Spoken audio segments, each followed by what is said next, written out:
Kulang ba ang inyong nalalaman tungkol sa Department of Agriculture? Gusto niyo bang malaman ang mga programa nito at iba pa? Narito na ang sasagot sa mga katanungan niyo. Si Mrs. Elaine Linsangan. Nagtatrabaho bilang Pest Control Technician at Report Officer ng Department of Agriculture sa bayan ng Pantabangan. Siya ay asawa ni Mr. Rogelio Linsangan, 40 years old, may 2 anak, nakatira sa Barangay Villarica, Pantabangan, Nueva Ecija. Nagtapos ng kursong Bachelor of Science in Agriculture Extension Education sa Central Luzon State University taong 1994. Nagtrabaho bilang Municipal Computer Encoder noong 1996 at taong 2000 siya ay naging permanent sa Department of Agriculture. Magandang umaga po, Mrs. Elaine Linsangan. Gandang umaga rin naman. Ma'am, ako po si Adeline Gomez, third year student, kumukuha ng kursong Bachelor of Arts in Development Communication sa Central Luzon State University. Isa po sa mga requirements ko ay mag-interview ng isang expert. Kaya maraming salamat po sa pagpapaunlak nyo sa aking imbitasyon. Ang una ko pong tanong ay, ano po ba ang ginagampanang tungkulin ng Department of Agriculture dito sa bayan ng Pantabangan? Malawak ang tungkulin ng kagawaran ng pagsasaka. Ito ay ang pag-aalalay sa ating mga magsasaka, sa pamilya ng magsasaka, para sa ikauunlad ng kanilang pinagkakakitaan o hanap buhay. Ano po ang estado ng agrikultura dito sa Pantabangan? Sa ngayon, ang kagawaran ng pagsasaka ay patuloy na umuunlad at tumutuklas upang mapalago ang kaalaman ng bawat mga nagtatrabaho dito para maimplementa o ibahagi sa mga magsasaka kung ano yung mga makabagong teknolohiya patungkol sa pagsasaka. Ano-ano po ang mga existing programs o project ng Department of Agriculture na naisa sa katuparan dito sa bayan ng Pantabangan? Ang kagawaran kasi ng pagsasaka ay isang malawak na gawain. Ito ay patungkol sa isang kabuuan ng pamilya na kinakapapaloban ng ama, ina ng tahanan at ng kanilang mga anak. At ang isa nga dito ay ang pagtatanim ng palay, na kung saan ang mga tatay ang involved dito o kaya yung kanilang mga anak na malalaki na. At ang patungkol naman sa pagpapalayan, ang kagawaran ng pagsasaka dito sa atin ay merong mga proyekto na halimbawa may mga subsidy o yung kalahati ng bayad ng palay ay sinasagot ng nasyonal. At yung kalahati naman ay babayaran nila. Andito rin ang livestock. Nasa agrikultura din ang livestock na kung saan yung pag-aalaga ng paghahayupan, tinuturuan namin sila upang maging maayos at lalo pa nilang mapalagi ng maganda ang kanilang mga alagang hayop. Pag-aalaga ng mga hayop upang lalo pang sila kumunlad sa kanilang pamumuhay.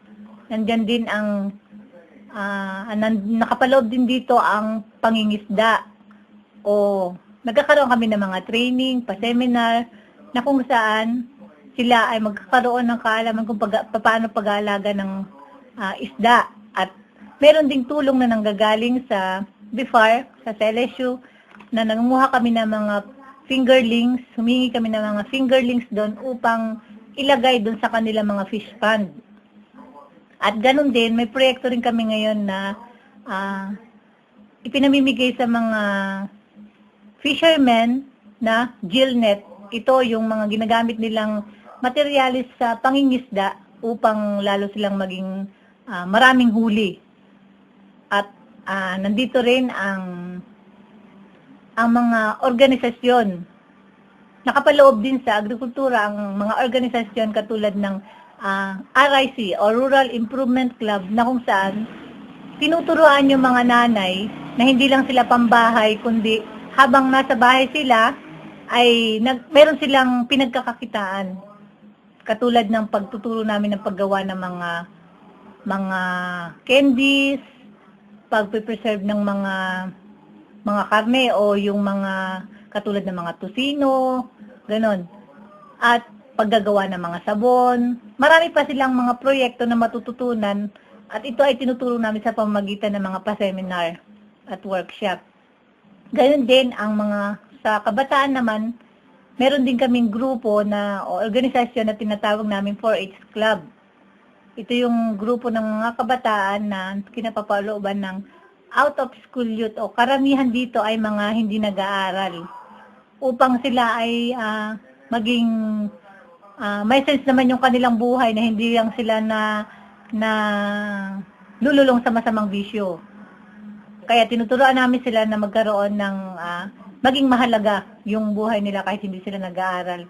Para na rin silang nag-aaral kasi tinuturuan namin sila ng mga proyekto na patungkol sa mga iba't ibang mga pagkakakitaan din, katulad din ng mga nanay. At meron din na mga proyekto ang agrikultura na kung saan nagpapagawa ng mga farm to market road o yung mga daan para mapadali yung transportasyon ng mga magsasaka.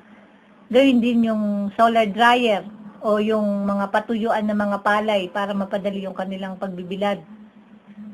Meron din na tungkol naman sa pagpapatubig, meron din kaming mga sweep o tinatawag nilang mga tabon, mga ganon, mga parang naguhukay para dun maipon yung tubig at para pagkadating ng tag-araw ay magkakaroon na ng dun sila kukuha ng mga pangdilig sa kanilang mga halaman.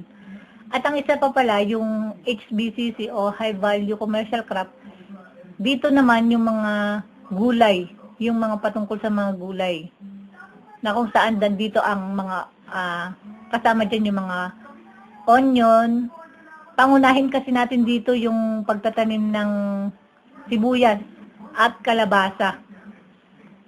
Sa ngayon pa, mayroon kaming programa na magpapamigay ng sibuyas para sa mga nasiraan o mga nasiraan nakaraang mga calamities o mga typhoon noong nakaraan. At sa kalabasa naman, meron kami mga pinamimigay ng mga buto na galing sa national pero kukunti lang, mga pang bakuran o pang consume lang nila sa kanilang mga pagkain sa araw-araw.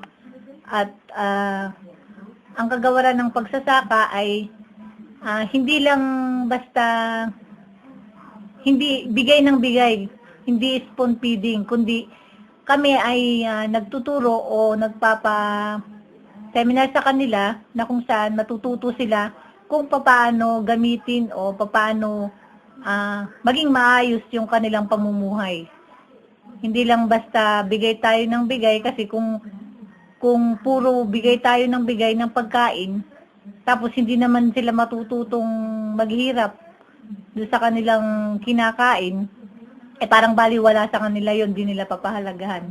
Kaya isa siguro sa pinaka-aim ng agrikultura ay makapagbahagi ng katalinuhan o kaalaman na yun naman ay natututunan namin sa mga pa-seminar din sa amin sa mga ibang lugar.